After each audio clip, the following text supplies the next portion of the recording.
everybody, welcome back to the Pro Physique Code, and today we're going to talk about red flags that you should be looking for or you should hear about. And I got Coach Evan and Coach Lexie with me. How we doing? Doing good. How are you, man? I'm good. I'm recovered. It was a crazy couple weeks, and I'm actually excited about going to nationals. So I was, for a minute there, I was like, man, I wonder if Steven will just go for me or one of you guys, but I'm actually looking forward to the last show of the year. Are you guys done? Are you doing any of the local shows? I'm done for this year. I don't think I'm going this year. I think the only is, correct me if I'm wrong, I want to say the only local show that's left is the Chansy Holiday Classic, I think, which is like, is it this? It's the weekend after nationals, I think.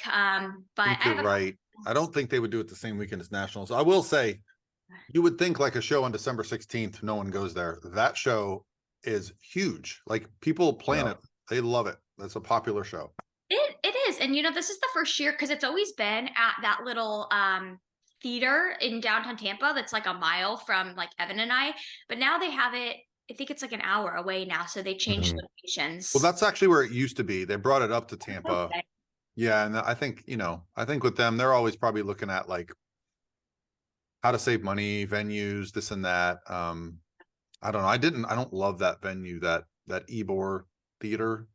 It's yeah, it's really small. I feel like it's not very big, very small. Parking can be a little bit of a hassle if it's busy. If the show was small, it'd be fine. But the years that I've been, it's been so packed you can't even literally go in part of the show. Like, you have to stay outside almost. The year Evan did it, I think Steve Weinberger was judging, and it was like, I mean, there was hundreds of people in there. I literally had to go like up to the upstairs balcony to sit. Was that the year, Evan? Wasn't that the year you jumped in like 2 days before? Like, you didn't even know you were going to do it until like 2 days before. I jumped into it like 10 hours before the show. I brainwashed him. Yeah, I brainwashed him. I was like, "You're doing nationals. Steve Weinberger's there. Go." And I was like, "Do I have any Protan?" I went home, put Protan on, went and signed up for the show, and went and did it. Yeah. And you won your class, right? Yeah. And there was the mutant that won the overall. He ended up turning pro at nationals, that little bowling ball of a human. Yeah, what's funny is that show, everyone that won their class except for me and one other guy won their pro card there, and one guy who got second in their class won their pro card at nationals. Yeah. So out of like eight people, only 2 of us didn't win our pro card, and I was one of those 2 people that year. Would you get like 4th at nationals that year? That's the one I got 6th at. The one I went in first call us, and they moved me back in towards the end of it. Okay. I remember that one. Okay. Yeah. Holiday Classic is a good show, so it's going to be a fun. I don't know. I feel refreshed when I get a little break from going to show after show after show, and then now I'm excited to go to nationals. I think I have about 8 girls doing it, and they all look awesome. And I got a couple of them doing the show this weekend in Dallas. It's called the Battle of Texas. I'm sure that show is going to be. Last year I went to that show. There was 750 NPC competitors. Wow. 750? Yeah. Wow. Yeah. And this year it's the last show before nationals. So if anyone's trying to go to nationals or not qualified, I would suspect, it's going to be pretty massive.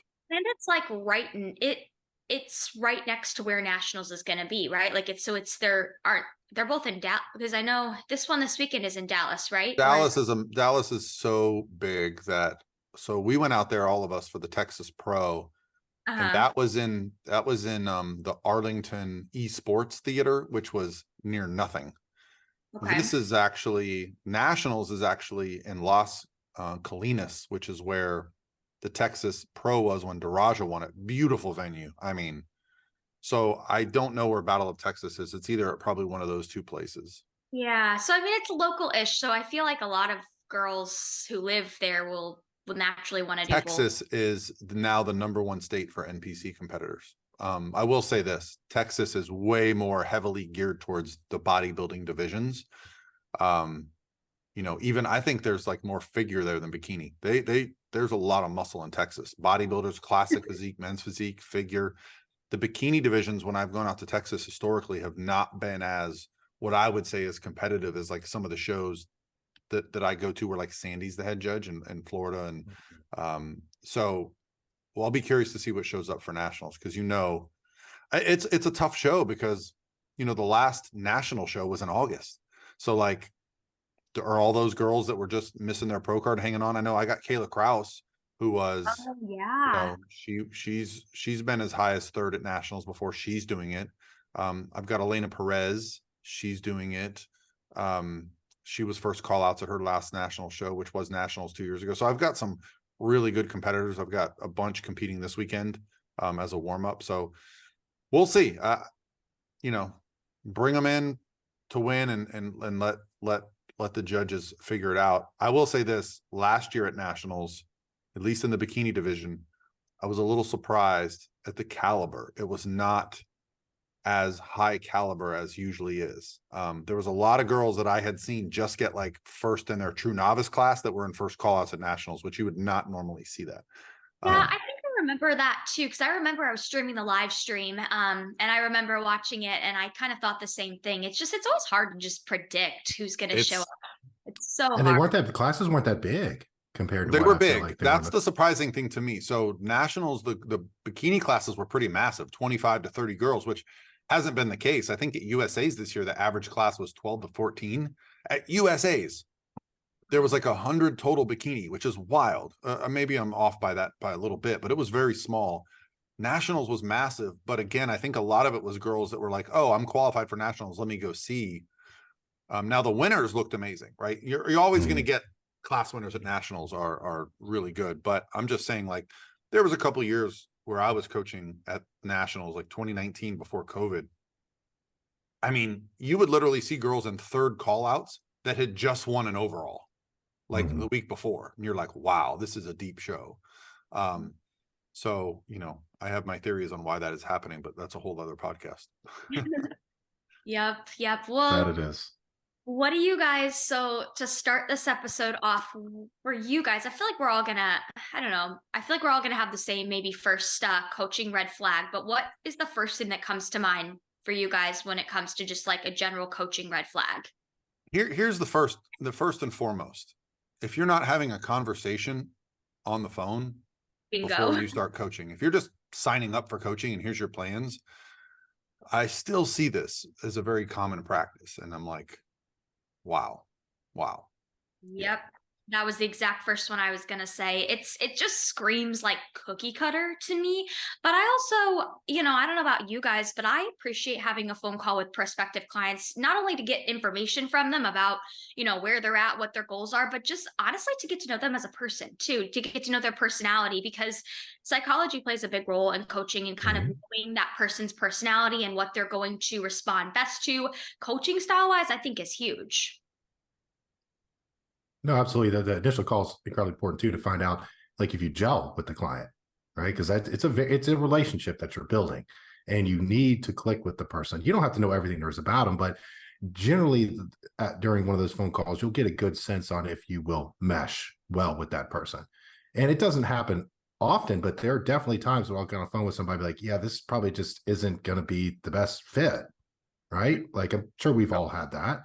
And it's better for the client and it's better for us. It's better for everyone sometimes in that situation if we just kind of go our separate ways with it. Because the goal with everyone is to find a good fit, right? Whether that's with me or with you or with Paul or with anyone, right? We want the best fit for the people that we work with. Yeah. So that's ultimately, I think that is a huge red flag. I think this is probably going to piss some people off, but to me, this is another red flag. If you're getting random coaches messaging you about, oh, I can help you. That to me is a red flag. If you've got other coaches that are basically seeing your potential or your success and they're like, hey, let me coach you. That's something that that's just a little fishy, and in my opinion kind of screams like almost like desperate, because I mean I look at it this way. The best coaches out there, or the best coaches in this industry, like take yourself, Paul, like you guys, you're not always out there like, you know, saying, oh, I have X amount of coaching spots left, or like, you know, you get a lot of your clients from word of mouth. And I think that there's something to be said for that. And you know, you don't go around fishing for people and going in their DMs or, you know, telling them, oh, you've got great potential, you know, I think I could take you here. Like, I don't know. That's just very fishy when people do Even, I mean, some of them take it even to another level, and they'll do it at a show. They'll be backstage like, hey, who's your coach? You know? Yep. So that's another one, you know. Of course, I'm always happy to answer questions at shows, but I would never walk up to someone that I don't know and be like, let me be your coach, or let me DM somebody. So I think the reason those are red flags for me is because that person's not interested in who they currently coach. They're looking for the next person. Like if I'm at a show with my client and my focus is on other people, that's a problem. Yeah, I've seen this a lot of times at shows, especially at larger shows, to where coaches will go and they won't even have clients there. And they'll have people walk out from the back and they'll start asking them questions. Well, how do you do? How was your off season? Do you have any plans for your off season? They'll poke and prod at that, trying to get it. That happened with a few of my clients recently at some national shows. Same. And I saw it happen too. And I just sat back and listen to kind of see what they were saying. But it's exactly what you would think. Yeah. With it. And it's if a coach reached out to you in your DM and offers advice or offers anything like that, know there's a reason behind it. They aren't just being a nice person. No, they're grooming you. It's manipulation. Yeah, I think that takes effort to look up an athlete and then go in and message them. I'm very fortunate at this point in my career. I get to coach some of the most fantastic athletes in the NPC and the IFBB. So I actually have to prepare them for that. You know, I've actually had to tell some of my girls, like, just so you know, you're about to start getting some DMs from people. They're like, how'd you know? Like, yeah, been around for a minute. So, you know, I think as far as red flags when it comes to coaching, if you can see some things coming before they happen, understand that if that's how your coach found you, you're the flavor of the day, and you will not be the flavor once they find the next person, which they're already looking for as soon as they get you. They're not interested in your success. They're interested in the next client, right? They're not interested in the next dollar bill. So that's really not to say that there has never been a situation where a coach has DM'd somebody and it went well. I'm just saying by large part, like when I have conversations with clients before I start coaching them, I'll talk about their past history. Oh yeah, how'd that coach find you? Oh, I was at a show and then after the show I got a DM. Oh, really? So just know that there are literally coaches out there that will literally go on the NPC News Online website, look up the names, find you on Instagram, you know, look up hashtags and kind of stalk, because they know like that's, you know, honestly, a lot of competitors are kind of looking for someone to like make them feel important, right? Like that's a part of this sport. It's like, wow, you know how many times I've told like a client of mine, like, wow, I can see you going to nationals and doing well or getting a pro card. And they're like, oh my God, I've been my coach 5 years. They've never said that to me. And I'm like, that's a problem.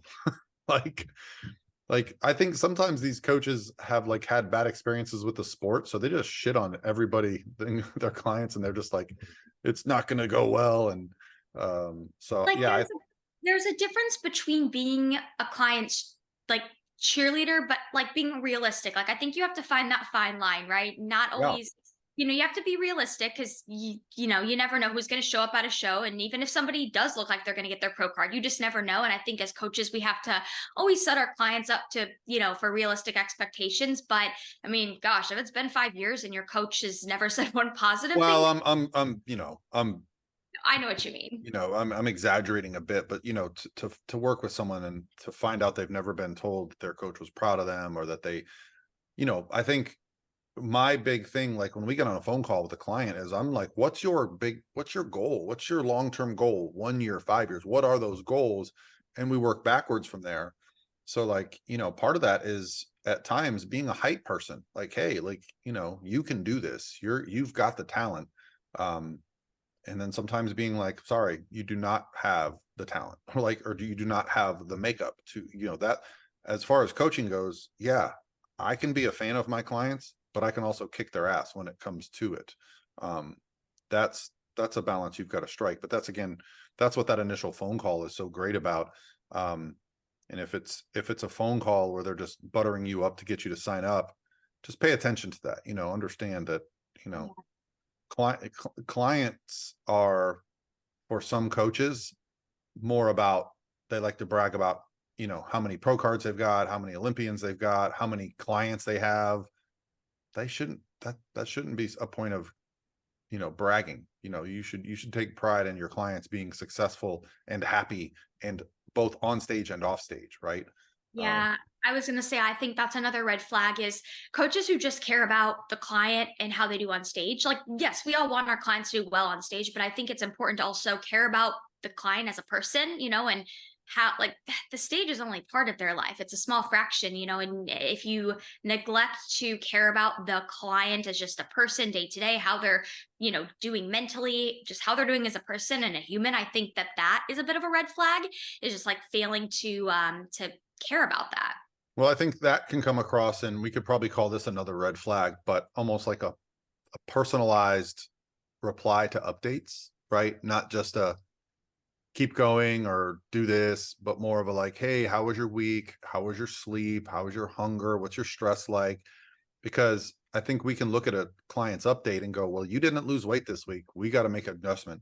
But if you don't understand that they, you know, had a couple extra shifts at work, their kid was sick, they had to, you know, you can adjust unnecessarily and increase the stress on that athlete. And I mean, that's why our update system is developed the way it is. It's because we're not just looking at pictures and measurements. It's also like stress scores, sleep scores, you know, like mental well-being scores. So if you're just working with someone that's just giving you like very minimal feedback, that to me is another red flag. And I'll say this, some people don't need much. So I think what's funny is like some of these coaches that are red flag coaches, we'll call them, they'll get a decent amount of clients, but they'll all fit this mold of they're very self-driven and they almost don't need a coach. They just need a plan and they just follow the plan and they don't care. I don't think that's necessarily the best approach regardless. Yeah, I know. I mean, there's been many times where I'll get like a newer client and they're not used to the check-in process quite yet, and maybe they'll like glaze over all the information that they're supposed to input in, and they'll just put in their weight and their pictures, and I'll respond back. I'll say, hey, give me more information before I can respond, because there's like so many different factors beyond just weight and progress pictures, and as a coach we don't want to make changes if it's not necessary, right? It's getting that whole picture and getting as much information as possible. And that's why I like, you know, like the Loom videos, or the videos we always, all of us at Pro Physique send back to our clients, because it's just a lot more detailed and it's just a lot more personable for the client. Yeah, I think Yeah. the personalized feedback, and I'll say this, like there are times where I can't send everybody a video, but the far majority are. So if it's not a video, they go, oh, it's obviously like, you know, this week's a busy week. But I mean, I was so afraid to start doing the videos because I thought it would increase kind of my workload. It decreased my workload. It's amazing when people actually hear your tone, how different it is versus just the written word. Oh yeah, especially like with guys. I feel like this is more of a guy thing, but a lot of times you guys don't use as much like punctuation or emojis. So for like a overthinker like me, if Paul responds and it's just like looks good, you know, and nothing after it, like in my mind, I may be thinking, oh my God, there's no explanation point. Like there's no emoji. Is he mad? How, like, you know, like I think that that's just general for like natural for females to do. So I think it's always good to get those like videos to hear your tone and to hear just like that tone means so much. No, it does for sure. I think another red flag for coaching or coaches that not guarantees the word, but yeah, I guess guarantee like a placing, right? Like if you come to me, I could turn you pro like this year. That happens a good bit with people. Yeah. Or if you get this, I can make you top 10 Olympia this year. Yeah, I used to see, I don't know if I really see it anymore, but I know this, I saw this like years ago where there were some teams that would actually like and I don't really know how this worked, but they would. Yeah, I remember. I know you're talking about. I Yeah, know you you've been probably, talking yeah. about. They guaranteed, I want to say it was top 10 at nationals, or you got your money back or something. Yeah, it was weird. I'm not sure how that worked, but yeah, they guaranteed a placing, and I was always like, what? I didn't understand that. Yeah. I mean, if you're good at your job, you don't have to guarantee things. That's, you know, what was the line from Tommy Boy? All they sold you was a guaranteed piece of shit. For what is that exact line? Yeah. Oh, the guarantee. Yeah. You The want me to guarantee take a line. dump in a box and market guaranteed, I can. But for now, to save yourself some money, why don't you buy a quality product from Pro Physique? That's the new tagline right That's our there. thumbnail right there. Yeah, but it's true. I mean, I don't know. I've never felt the need to guarantee, or I've never felt the need to, like, I don't know. Yeah. Well, and you can't control who shows up either, right? Like you can't No. control. You can't control if the person gets sick. You can't control if something in her life happens. There's a million things that can happen with that. Yeah. Yeah, so- that's just a strong promise, and I think that can kind of go into another thing that I don't love is when coaches speak in absolutes, like when it's like kind of their way or the highway, and there's no wiggle room with their approach. Like I don't know, I just feel like I hear that a lot. Like coaches will have certain approaches and they're not flexible whatsoever. And you know, we have to know that every client is. We all have our coaching styles, but I think that you know, every client is going to be different in a sense of you do sometimes have to be a little flexible with the type of approach you're taking with them. So that's why, yes, I love the mug. That's why I don't really like when when coaches kind of speak in those absolutes and it's like my way or the highway. Yeah, I think that's probably a selling feature. I recently had a girl in the gym. A coach came up to her, and he was like, "Hey, you know, are you looking for a coach? I can help you." And she was like, "No, I'm good." And he's like, "Well, not everybody wants to win." I'm like, What? wow, that's bold. And then he was Okay. like, then he said, "Well, who's your coach?" And she's like, "Oh, Paul Rebelli." He's like, "Oh, never mind, you're good." Like, but I was like, wow, that's bold. Well, when that was like an in-person interaction, it wasn't just over social media. Wow. And that's even more bold to say that And somebody's that's the other thing I always say to girls, like in the gym, if somebody approaches you, there's a freaking reason they approached you. It's because you look good. Mhm. They want to jump on the success train. You know, it always kills me when someone sees somebody like a week out from a show and they're like, "Hey, let me help you with your peak," or something. It's like, really? Just get out of here. Oh, yeah. Yeah. I mean, that happens like going back to what we said a couple minutes ago about the kind of like poaching on like, you know, coaches sliding into clients' DMs. I think that it's, you know, you can see that in actual in-person gym settings too. If you go to like a gym that's full of bodybuilders, I mean, you're probably not going to get that if you just go to Crunch. But like if you go to an actual bodybuilding gym where there's a lot of bodybuilders, there's coaches. I mean, I've heard of that before too. Or, you know, like somebody at the gym telling a client, oh, you should be doing this. Like, why is your coach having you do this? And that, you know, that gets in the client's head too. Mhm. Yeah, I think the red flags for me around coaching mostly come down to coaches that aren't putting their clients first. Like at the end of the day, us as coaches, our job is to help a client reach their goal. And if our intentions are not that, if our intentions are, ooh, I'd like to have 15 people when I go to this show, or ooh, I'd like to win this team award, or ooh, it'd be cool to win every pro show this month, or whatever, if the intention is not in the benefit of the client, then that to me is a red flag. Like your job as a coach is not to show up at shows just so you can take a picture with a bunch of people. It's to put your clients first, working towards their goals. And I'll tell you, there's been times this year I've showed up to shows with 3 people. That's fine. I'll also show up to a show with 17 sometimes. It just depends on the show and what fits everyone's kind of specific goal.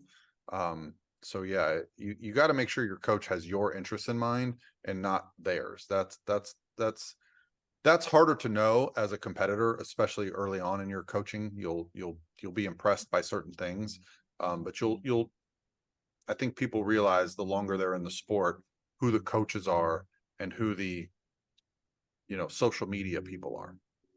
Yeah, and I think it is hard to know when you're first hiring a coach, you know, what type of human being they are like deep down, right? Sometimes it's hard to grasp that right off the get-go, but I always recommend too, like if I ever have a consult call with a client and they're, you know, a little unsure, they're doing their research, like I will always encourage, you know, they can reach out to any of my past or current clients to just get some feedback, you know, ask the client, hey, you know, how do you like Lexie's style with this? Or just, you know, explaining kind of that client's experience with me. I think that that's always a good thing to do if you're kind of a little skeptical of hiring somebody. Always getting just some feedback from their like past or current clients, I think is a good idea. That's probably the most common thing I hear is that, they'll either DM one of my clients or they'll meet one of my clients at a show. And that's usually where my interactions start from.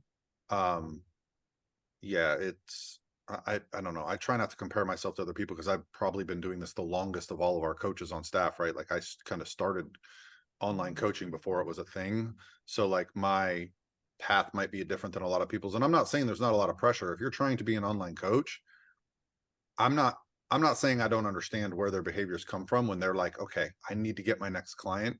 But my thought process has always been I would rather attract people than cold DM them. I don't know. Like that just, yeah, I'd rather be Chick-fil-A where, you know, people are lined up. That's always been my motto. Like you want to be the person that people are coming to you because they've heard your philosophies, they've seen your work, and they want to speak to you. Not because they got a coupon. Yeah, no, I 100% agree with that. And I can kind of compare like what you're saying right there to one of like when I was in college, one of the things I did in-person training. And one of the reasons I didn't love it is it was very, very like salesy. And they were always kind of, pushing us to like sell, sell, sell. And I just didn't love that because I mean, you can sell a client and then they buy the personal training, but they're also probably the client who sticks around for a month and then leaves, or who Mhm. you train and they act like they hate it and like they're really high maintenance, not the best to work with. So I agree with you. I think like you end up attracting the good clients, like the quality people who really want to work and who stick around for longer than just like that initial first month. Yeah. So let's talk about some other red flags. I think finding out that kind of everybody is getting the same thing. Maybe everyone's getting the same either meal plan, the same training plan, um, the same responses, like maybe canned responses. Like, you know, eh, when you speak to people, and this is where I get my red flags from, is like, okay, what was happening? And they're like, oh, well, I met up with a girl at a show and we all had the same peak week plan. I'm like, that's another Ugh, same. yeah, The peak week, it's just a plan. That's just, this is everyone's peak week. That's a red flag. Yep, Yeah. yep. The real Ooh. thing that gets me is I'm sure you guys have heard this, but like I'll talk with a prospective new client and maybe they'll tell me they have like an intolerance to a certain food or they are vegan or vegetarian and they'll tell me that their former coach sent them a meal plan.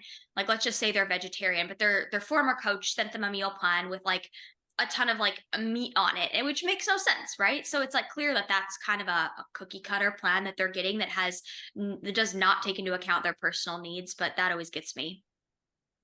Absolutely. That's really probably one of the biggest ones. I've had clients, same thing, literally just say, hey, send me a meal plan, but I just don't eat meat. And they're like, it was 4 meals had meat in them, Mhm. right? Like they didn't even take the time to open up and just change 4 ounces of ground beef to like 4 ounces of, I don't know, tofurkey Yeah. or whatever, some fake meat, like at So least, Ferky, yeah.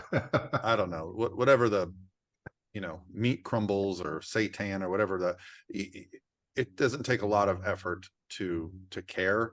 But I think that comes down to actually being a coach, which I don't think people realize how hard being a coach is. And this is probably another discussion, but like a lot of people are coaches by default. They either have a amazing physique or just something about them. But coaching requires a lot of bandwidth. You've got to care about a lot of people at the same time. It's probably a psychological thing. Um, and so I see a lot of people start off being coaches, and then when it comes down to actually doing the work, it's very fatiguing for them and they don't last. So, I think finding, a coaching red flag would be if you just get the sense that you just don't matter to someone. um I used to hear that a lot from people that I would speak to on the phone. They would say like, yeah, I would just never felt like I mattered. Like I felt like I was always bothering them, or I would get yelled at for like sending questions. Mm. Yeah. Yeah, yeah, that's yeah, the cold question thing I think is even another red flag. Like if coach is like, don't ask questions, it's it's this way. I think that's a huge red flag because there's a difference between a client asking a question because they just want to learn more, they want to learn more about the process, and a client like questioning the coach's approach and their knowledge. Like I think there's a big difference there, but I always encourage questions from my clients because I think that psychologically when a client knows the why behind what they're doing and they kind of know the rationale, they're more likely to buy into it and to do it. Whereas if your coach is just saying do this and they're providing absolutely no rationale behind why you're doing that, it kind of makes you think like, is there even a rhyme or reason that I should be doing this? Yeah, I would suggest that the reason they don't answer the question is because they don't know the answer. They haven't formed an answer. And I think a lot of coaches are just handing down the information they got from their coach. They're not actually coming up with any original ideas. So, I've seen a lot of people that were successful in a sport that had a coach that had maybe questionable approaches. They just hand that stuff down to their clients. They're not actually learning. And not to toot my horn, but like, when I was being coached, I asked a ton of questions, and to the point where like I honestly reached out to other coaches, and I went back to school, and I still to this day, I'll talk to you, Evan. I'll be like, hey, what are you doing here with this? I like this approach. We've talked a little bit about, some of your meal plans that I'm like, that's a good idea. Same thing with you, Lexie. Like I am still trying to learn from those around me. So maybe a red flag would be too much ego, not enough open-mindedness. Yeah. Or just a coach that doesn't continue to learn and involve themselves, let's say, like in the industry. And I'm not saying like as coaches that everybody needs to go back to school and everybody needs to be going to every show, but I think it's important to see that a coach is making the effort to always be learning and to always be, going to shows from time to time. Because I mean, we all know that, like, we'll just take the Bikini Division, for example. What was rewarded 5 years ago looks a lot different than it does now. And so it's really important that you continue to stay fresh and prime and continue to learn and just evolve with the sport. Oh, I think too. Yeah, go ahead, Evan. I think a coach, back to the question thing, a coach that doesn't want questions, or a coach that kind of jumps down your throat for asking questions, I think is a big, big, big, big, big, big red flag. And there's a lot of that, right? Earlier on in my competing career, I was friends with some coaches, and they told me, they were like, I'm the expert here. If a client asks me a question, it's like, you're paying me to do this. You're paying me to give you a plan, not to answer your questions. And there's a few of them that said that to me. And I was like, what? That just doesn't even seem remotely okay. Remotely okay. And I started hearing it more and more and more. So when I got into coaching full time, I was like, you know what? I'm going to do the complete opposite of that.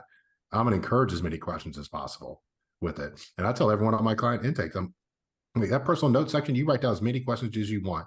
I have some videos I record that are 2 minutes long. I have some I record that are 20 minutes long, because I have to answer your questions, and I will answer your questions. And the thing is, if you continue to do that, the questions get less and less and less and less and less, and their performance goes up because their trust in you goes up. Yep. I fully agree with that approach. Like honestly, like some of my most challenging, high maintenance clients to start off are also, at the end of the day, your biggest cheerleaders, and the ones that are like, oh my gosh, my coach is amazing. He helped me understand this and this. So while some people see that as like annoyance, I see it as opportunity to go, hey, let's increase their understanding of things. And then that's going to be information that they share, and it's going to trickle down. But yeah, I mean, at this point, most of my clients that have been with me for a year or more, they probably know what I'm going to say before I say it. Right. So it's not down to like, oh, they don't know what's coming, but it's more about accountability for some people. But I still love working with brand new clients that are coming from bad situations and kind of deprogramming them to the point where, like, I'll get a text message on show day from someone. They'll be like, hey coach, sorry to bother you. And I literally have to reply to them, stop apologizing. You cannot bother me. This is my job. I chose to be ready, available for you. Oh, sorry. My last coach would get mad if I messaged them on the weekend. And I'm like, then you didn't have a coach. You had a online calculator. Like coaching is about understanding where that person's at on show day, their stress, the day before the show, the day after the show, and being available. If you feel bad every time you message your coach, that is a huge red flag. It's either something internally or the coach is making you feel that way. If it's internal, then like I said, for me as a coach, I try to correct that behavior. Like I'll say, stop apologizing to me. If I don't want to answer you, I won't. I'll turn my phone off or be away from it. But if I answer you, you don't owe me an apology for, this is the job. So, yeah. Yeah. I also think if a client, like not only the apologizing thing, but if a client feels afraid to check in with the coach, I feel like that's a bit of a red flag as well. I mean, probably if you're afraid to check in with your coach, that coach has made you feel a certain way before. And so I think, like a great example is, let's say a client, falls off the protocol or has a day where they, eat something they shouldn't have, if they're afraid to confess that and to open up to their coach about that, I think that's a red flag. Because I think that, again, the coaching client, like, it's a relationship. So as a client, I think you should feel comfortable enough to go to your coach even when you are struggling and when you're, falling off the bandwagon. And I don't think you should fear going to your coach, I don't think you should fear what they're going to say in that situation. I think that comes down to the initial phone call. I noticed before, because there was a period of time when I was coaching where there was no phone calls. It was a couple emails back and forth. They signed up, they got their plans. This is just how it was 10 years ago. There was no Zoom or FaceTime. Yes, I'm old. So it wasn't as easy to have these conversations. Even phone calls were cumbersome at times. So when we started doing these consultations, it helps develop that rapport so they feel comfortable, right? Mm-hmm. I'll literally say to people on our initial consult, if you are struggling and having a bad week, still check in. This is how we progress. If you don't check in and you just wait till the scale is down or things are better, I don't know that, right? And I don't know how to address it. And I might be able to help you in the interim, but I can't fix things if I'm not aware of them. Because as coaches, we see things over and over again that while so many times a client will feel like, oh man, things aren't going well. My coach is going to be mad. Actually, your coach has seen this exact scenario play out either with themselves when they were in prep or with dozens or hundreds of clients over the years. And they'll be able to go, oh, and I'll be able to say to someone, okay, the scale is up 3 pounds, even though we're doing more cardio and less calories. But what's your sleep like? Oh, I'm not sleeping at all. I'm not, so you'll start to say like, okay, the scale is just a representation of like your stress at this moment. So stop focusing on the scale. Let's take a day off. Let's focus on getting 8 hours of sleep. Coach, I'm down 3 pounds. No shit. You were losing body fat. You were also getting added inflammation. The correlation is not always, I think as athletes, we all want to go, okay, I did an hour of cardio, I hit my macros. I want to be down 0.4 pounds tomorrow.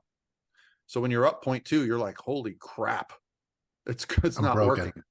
Right. But when you can see the big picture and understand that there are times when the scale goes up and you're actually getting leaner, you just can't see it yet. As a coach, that can play out. And I've had people be like, well, I didn't want to check in because the scale wasn't down. And I'm like, the scale doesn't determine what we do. That's just one data. I think it's really important as the athlete to be able to, and as coaches, we can teach our clients to do this, but to be able to separate like the emotion from the actual logic.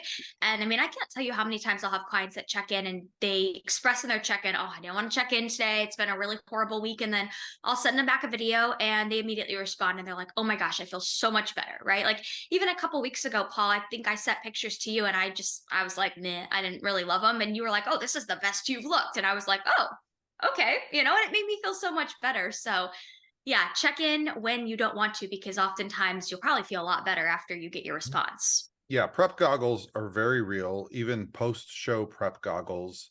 No matter how many times we go through this, me and Evan both did shows this year. Lexie, you did a show this year, a couple of them. Like you realize it when you're in it, like, oh man, we're all prone to it. That's why it doesn't matter if you're a coach, if you have a coach, when you're in it, you sometimes can't see past that moment. Like you get on that scale in the morning and you go, crap, it's not working.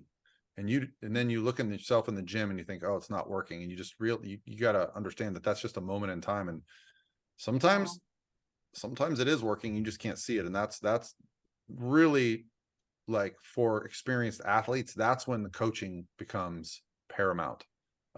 Those decisions, because there's times, Evan, where I know you're like, I need to go harder. And the answer might have been, you know what? I probably needed a damn day off. Yep. Yeah. That's Something that I've experimented with is, and I'll do this every once in a while with my clients, is it's very interesting to see the relationship between the way like people perceive their progress pictures and what the scale weight says that day. So sometimes I'll encourage clients, or I'll even do this myself. I'll take my progress pictures first thing in the morning before I actually weigh in, look at the pictures, and then, you feel a certain way and then you step on the scale. That way you actually see your pictures for how you look in the moment, as opposed to stepping on the scale beforehand and letting that kind of that dictate your perception. Because if it's a number you really want to see, you're automatically going to look at those pictures and be like, hell yeah, I look amazing. But if you step on the scale and it's like, let's say it's up a pound, you're going to look at your pictures and pick apart all of your flaws because your weight is up and you're automatically like looking for, for things to be wrong. So that's something like I like to do just so I can somewhat see myself a little bit clearer and not let that scale be such a dictator. Let's talk a little bit about red flags in terms of planning, like what the actual plans look like, because this is another one that I see quite frequently that can get me concerned about an athlete. If I have someone come to me and I say, okay, send me your nutrition plan, and they go, well, first of all, I don't even know what my macros are. I'm following this meal plan. And I'll say, okay, I want you to go fill this out, go here, tell me what your macros are. One of my big red flags is very commonly poorly prescribed macro ratios, right? Fats that are ultimately too low, carbohydrates are often demonized to the point where I've seen some coaches like just remove them. And then protein very commonly over prescribed, right? So 110-pound female is on 200 grams of protein or something like this. So tell me, is that something you guys see quite a bit too? Yeah. It's 5. It's Yeah. always with them. And for long periods of time too. Yeah. It's nuts to see that. Like, yeah, depending on the situation, sometimes food has to get low in certain circumstances, right? Sure. Like sometimes it does. Let's call a spade with that. But when I had an example of a girl that I'm working with whose calories were very, very low for like 9 straight months. Right. With no refeeds, no breaks, no anything. Same. So you know what happens when that show's over? How do you think that rebound's going to go? Yeah. Yeah. You're almost afraid to let them out of prep. You almost want to do another show just so you can reverse them into the next show and the next show and the next show. To try to help with that, because it's, yeah. Look, you can be the toughest son of a bitch on the planet. You can have the biggest goals. You can be locked into everything. But if you've been that low for that long and you've been consistent and then you get a little taste of something, that's not something I would ever want to be in. Yeah.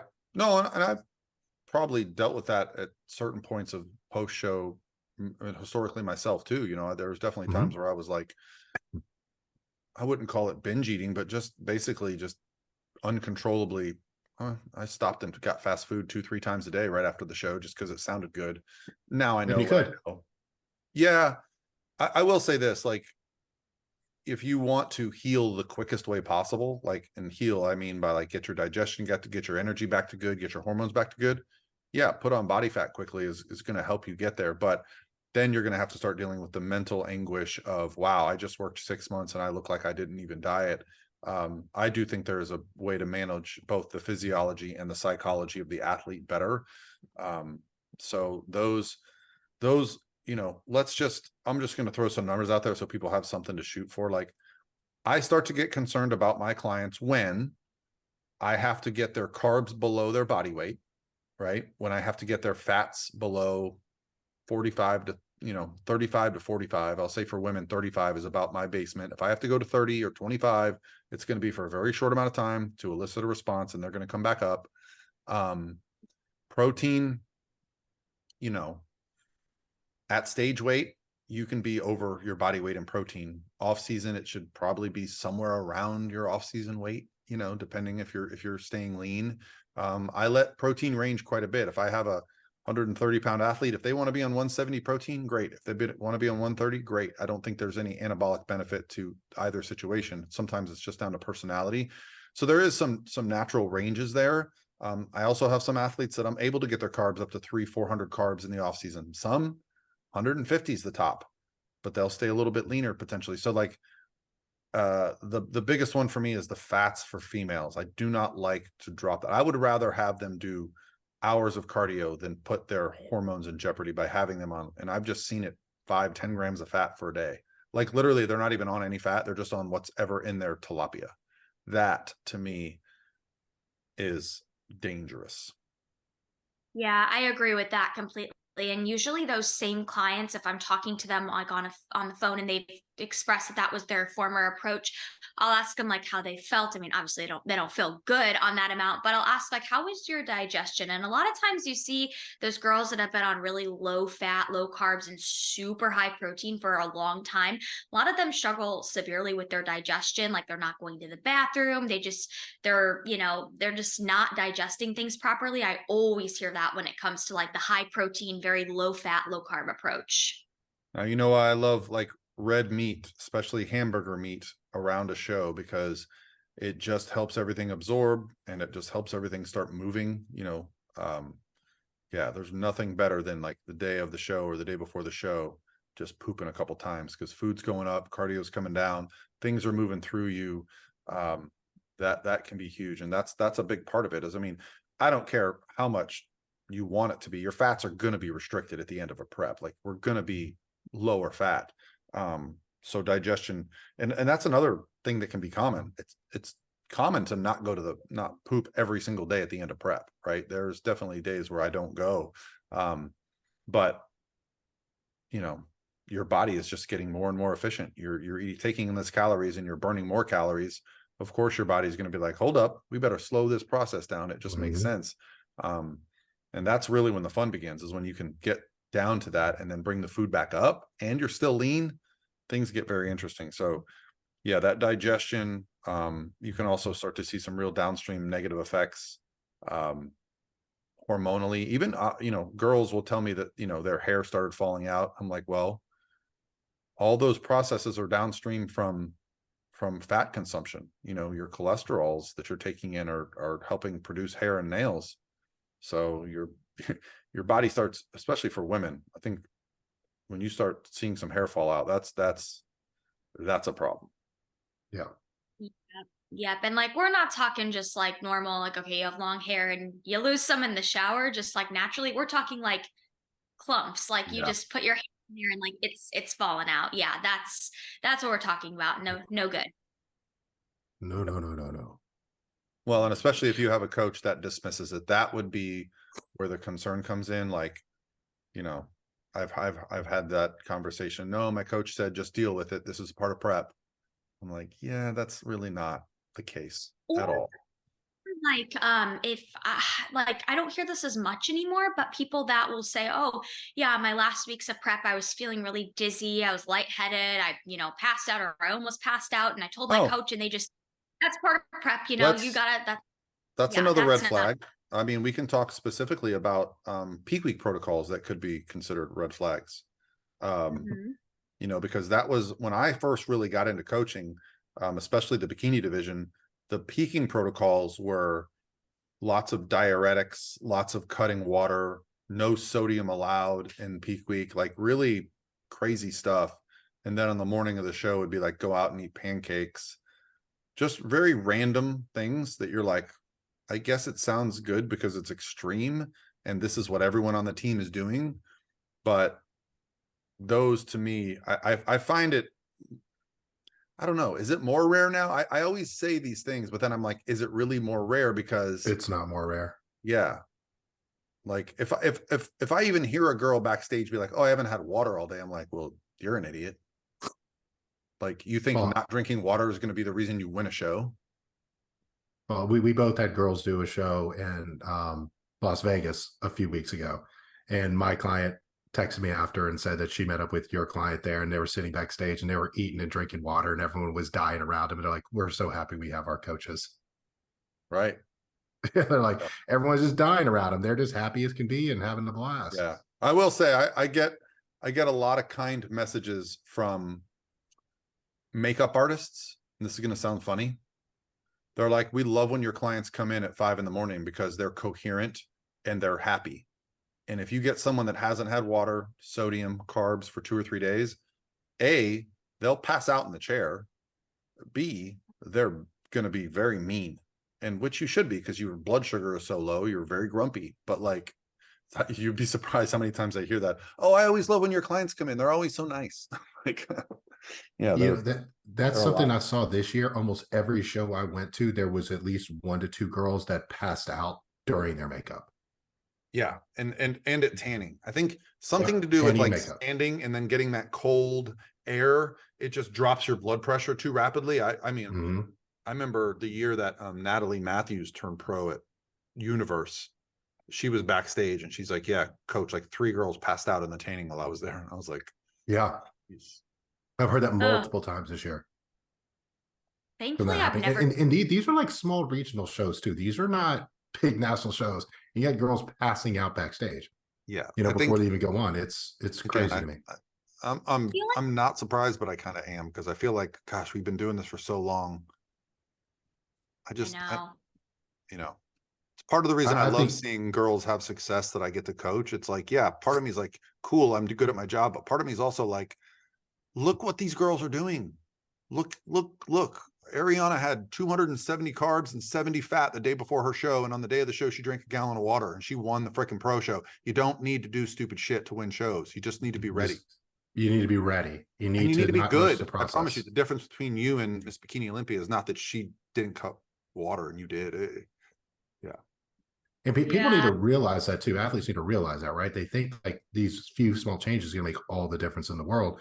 And I think another big one too is, especially when you talk about like the bikini division, when you have coaches like putting girls on especially prescription diuretics before a show, I think that's just insane to me when it comes to that. Because first of all, it's not the look you want to go for in bikini, period, like dry and hard. So I don't understand that. You know, if girls need to get a little bit of water off because they're on their period or something like that, like, you know, there's reasons to do things at times. But the stories I hear about girls on these just on directs, I would never even in a million years consider touching myself, is You're talking about the medical wild to ones me. that they give people that are like having heart attacks and stuff like Yeah, that. like Lasix. Lasix. Yeah, that's the one. So yeah, I don't know. I think it all comes from, bad protocols being handed down to the bikini division. Mm-hmm. But yeah, diuretics for females, muscle is mostly water. So you gotta be very particular. And my preferred method, if someone's retaining water, is to get it out through the skin, because then you can kind of control the look. So I know you can't do it on show day, but the day before the show, I'll have girls get an Epsom salt bath, um, drink some dandelion root tea. Here's a good one. Just reduce the sodium a little bit, that Mm-hmm. kind of a thing. But a diuretic to me is so aggressive and so unpredictable, that, yeah, I wouldn't do anything that aggressive. I just, You can risk 20% of a look or more than that for maybe 5% I gain. mean, can't you risk Maybe. like an arrhythmia and potentially a heart attack and potentially death? I mean, when Yes, you you hear can. about people dying around bodybuilding shows, I often think that it's okay. You're dehydrating the body. You're taking a diuretic, and it's a prescription for making your heartbeat irregular at an already compromised body composition. Yeah, that to me, that's potentially a heart attack. Your heart is a muscle. So if you're so depleted that your muscles are seizing, the heart is potentially at risk. Not to mention it's completely unnecessary. Completely unnecessary. Yeah. Completely Yeah. unnecessary. And Um, if your coach feels like you have to have diuretics to be able to be competitive, then you aren't remotely ready for the show to begin with. So Right. that's another red flag as well. Yeah. Yeah. Red flag is you should not be saying drastic changes in peak week. You should be filling out a little bit, focusing on recovery, staying tight. You should not be like, okay, we got to drop 5 pounds of water weight before we get on stage. Yeah, no, that is not a good look. The best look is food going up, cardio coming down, staying tight, keeping those muscle bellies nice and full. That's the look, especially for bikini. I'm not going to comment on open bodybuilding because those guys are, those are chemical experiments that, those guys are doing things differently because they're 300 pounds on stage, right? And so they have to manage some things because they're on multiple compounds. But in my experience, well, I had probably the greatest coaching weekend of all time. I mean, other than Hani Rambod, I mean, that guy's just, I think he won the Classic Physique Olympia, won the Mr. Olympia, and got second in the Mr. Olympia. Like, Pretty good week. Pretty good week. pretty good week. So last weekend I had Brittany Schulman on Friday won the Pro Bikini, got Olympic qualified. On Sunday, Ariana won the Pro Bikini, got Olympic qualified. On Sunday afternoon, Brian DaCosta won WNBF heavyweights and then won the overall. So he is the WNBF world champion of bodybuilding right now. So that was a pretty good weekend. We're not using diuretics. You know, he was 195 pounds on stage and won a bodybuilding show with the same approach I used at Peak Week for my bikini competitors. Obviously tweaked for bodybuilding, because he does have to pose for 15 to 20 minutes on stage, but the philosophies are the same. Be ready. Be ready. So that's another red flag. If your coach is like trying to like, don't worry, we're going to pull off 7 pounds of water at Peak Week. Like, Run. The magic of Peak Week. And you think it's not going to come from your muscle? Like, just do a Google search. What % of muscle tissue is water? It's like 70 to 80%. So when people are like, wow, I really looked good a week before, and then on show day, I couldn't get a pump. Well, pump is blood volume. You have no blood volume if you have no sodium and no carbs, no water. So congrats. You're going to look awesome on Monday. Yeah, exactly. Days late there. Yeah, one thing I want to mention too before we do end up wrapping this up is response times, because I think that's important to just kind of throw what's what's normal and what's not. I mean, I don't know about you guys, but I think if a client is sending their check-in on time, so first off, like prefacing, we're getting it on time. I mean, I would say 24 hours max, but typically I'm always going to get back to a client within the business day if they're sending their check-in on time. And I think that's important for prep clients in particular, because if your coach is taking days and days to get back to you, well, it may not matter a ton when you're not in prep, but like when you're getting close to show day and you have to wait for, 2+ days to hear back from your coach, that's valuable time that you're kind of wasting right there, just in a little bit of a limbo phase. And I also want to touch base on too, when it comes to clients, and we talk about like red flags with coaches, but also make sure as a client, you're doing what you need to do on your side as a client. Because like she brought up a point about checking in on time, because I have the cutoff times for check-ins, and I will always try to get to everyone's check-in, of course, with that. But if they're habitually checking in late and I address it on multiple occasions and they still continue to do it that way with it, then they aren't carrying their side of the bargain either with certain things. So always, before you make sure you're doing what you need to do and crossing your T's and dotting your I's and bringing up your concerns to the coach first, before you just want to say, oh, the coach is bad, right? It is a two-way street when it comes to this. But yeah, and a lot of that comes down to setting up expectations when you start coaching, explaining, okay, like, I'm at the point now where I tell my clients what day to check in, and they're allowed to tell me like, oh, I can't do Tuesdays. Can I do Fridays instead? And I'll say, sure. But I try to load balance, and I try to set the expectation like, hey, I am the busiest coach in the coaching world right now. If you message me on Friday night, I am not replying until Monday. I'm at a show. I'm sorry. So I've tried to, over the course of a decade of coaching, I've tried to ensure that I'm giving people a really good experience. If you want to hear from me in the same day, great. These are your check-in days, and you got to check in by this time. Setting those boundaries was something I struggled with early on. I would answer emails at 2 a.m. on a Saturday, and guess what happens? People expect a response at 2 a.m. They'll reply an hour later, hey, how come I didn't hear from you? Well, that's my fault, because I didn't set that expectation. So as a coach, if you're working with someone that sets expectations, explain to them if that doesn't work for you, and what's I have some clients that are like, coach, I'm going to check in on Sunday. I do not expect you to reply until Monday. And I'm like, cool, that works for me, because I wake up on Monday and it's already in my inbox. Cool. But in the back of my mind years ago, I would have been like, oh my gosh, I haven't replied for 12 hours. I'm a terrible coach, right? So I've had to learn to set up some expectations. I also love to set the expectation that like, hey, if you send an update and you don't hear from me the same day, there's a really good chance I didn't get it. Because I do set up auto replies. I like to, I think this is something we talk about. If you're traveling, if you're going to be away from your computer, set an auto reply. Hey guys, I'm traveling. Text me if it's urgent, right? So creating more kind of open methods of communication. I try not to let people DM me. I'll every now and then have someone's like, hey coach, did you get my update? And I'm like, why are you DMing me? Like, Oh I yeah. don't open my DMs. Instagram but a couple times a day. Don't you know, so Yeah. that's also a you know, so as a coach, yeah, you got to set the expectation.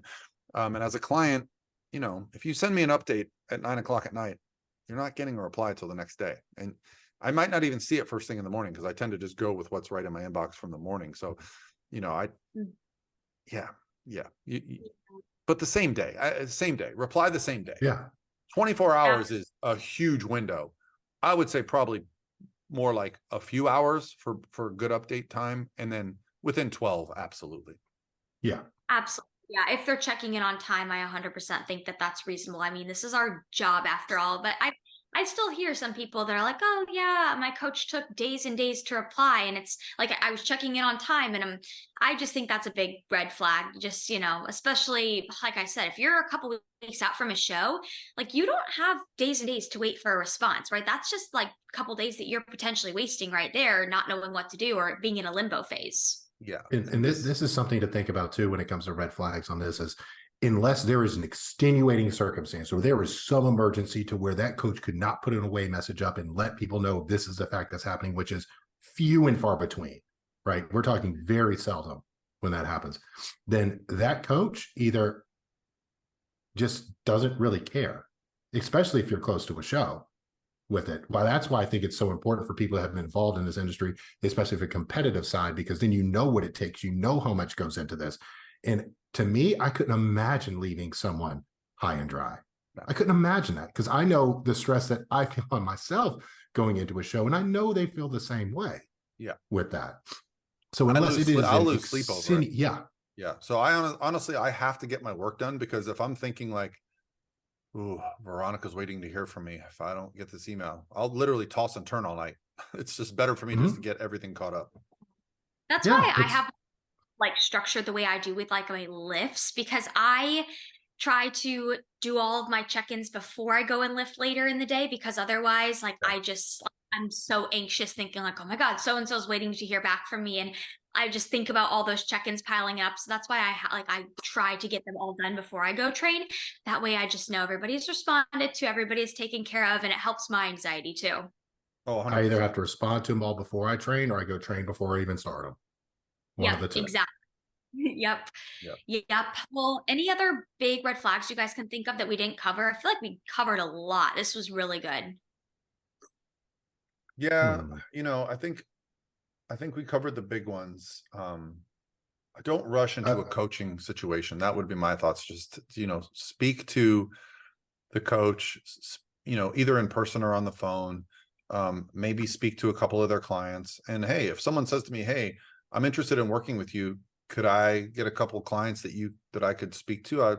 Well, just go down my profile and just tap on an account and message them. I'm sure they'd be happy to let you know how they feel. But yeah, do a little due diligence before you jump in, because honestly, I mean, even as a coach, one of the lessons I've learned over all this time is there's times where I reluctantly work with someone because I think, wow, they're really talented, even though we don't and it never works out well. Right. Like, so I've really learned to trust my instincts and let certain clients pass. They might've just got off the Olympia stage and I'm like, no, we're good. Like, you know, yeah, that's a learned behavior though. And I tell clients too, and this is because I'm confident in myself. I'm confident in my abilities. I'm confident in my communication. I'm confident in who I am a coach. So I tell people when they call for consults, I'm like, especially if it's a competitor, I'm like, have you interviewed any other coaches? Yes or no? I'm like, then I recommend if you have any other coaches you're considering that you do interview them. Please do. Because I want it to be a good decision for the client and for me, because every client I bring on, I want it to be a long-term client, especially on the competitive side of things. You know, I want to work with them. I want to bring them to their goals, and that's going to take time. That's going to take time for the vast majority of people. It's going to take a good amount of time, probably a few years. So I want to make sure that it's a good fit. So I don't invest time into something that's not going to work, and they don't invest time in something that's not going to work with that. I think it's best for everyone around, and it builds that instant trust, right? And it also lets them know that you are not desperate. You aren't going to take them just to take them. You want to make sure that it's a good fit for them, and it's actually genuine. It's actually genuine. It's not a sales tactic. It's you really want the best for that person, right? Now, if it's not with me, perfect. But generally it ends up working out well because they will interview other coaches and they'll come back and be like, oh, that's like, yeah, thank you. Like, I realize how good this is going to be now. So there's a one more red flag that just popped in my head. Aggressive sales pitches. Yeah. Yep. Sign up now. If you don't take this, don't sign up right now, then you're not taking this seriously or whatever. Like, and I think Black Friday sale. I've even heard of like coaches kind of like putting guilt on a client for like not like they'll be like, oh well, you don't want this bad enough, you don't want to invest in your health, you don't want to do this, blah blah blah. Like I feel like if a coach makes you feel bad for wanting to think about something or not sign up right on the spot, like I told you, someone said that to my client the other day in the gym. They said, oh, I guess you don't want to win. Really, you don't know anything about me. Like that's like like that passive aggressive sales pitch. I bet that person seems like a really happy person in their life. I bet their significant other's really happy when they come home. I'll tell you who it was after. You won't be surprised. But yeah. Oh goodness. Well, this was a good one. I hope everybody learned a lot, took some stuff away from it, and please share this episode. Spread the word. If you liked it, share it, tag us, drop a comment on. Oh my gosh, YouTube. Lexie. Okay, you are in charge from now on. When we start these things, we have to talk about Command the Stage. We always wait till the end. Yeah, well, yeah, I was going to get to that. But yes, and I keep saying this, but it is going to happen. We are going to do like a little mini episode talking about Command the Stage, which is a contest prep seminar here in Tampa, Florida in February. Yes. And yeah, we'll talk more about it soon, but let's start talking about that at the beginning because I feel like, yeah, it's an event that I'm very excited about. And we gotta, it happens every year. People are like, I didn't know about it. Sorry, sold out. So let's make sure we talk about it on the next one. I'm really looking forward to that. It's going to be great. Yeah, especially in our backyard. And everyone loves Tampa in February. If you like 78 degrees and no humidity, you will be happy. Best time of the year. Especially all my like Canadian and Northerners coming out of the snow. We're like coming in their shorts and tank top, and us Floridians when it's 70, we're like in our coats and pants and yeah. Cool. Hey, it's gonna be 47 tonight though. That's cold down here. I know. Get out your Uggs and your, scarves. Heated blankets. Yeah. Can't wait. All right, guys. Well, that's the end of the Pro Physique Code for this week. Hope you guys are having an awesome week. And Lexie, I know this is going to come out after, but happy birthday. Thank you. I appreciate it. All right. Bye, guys. Bye. See ya.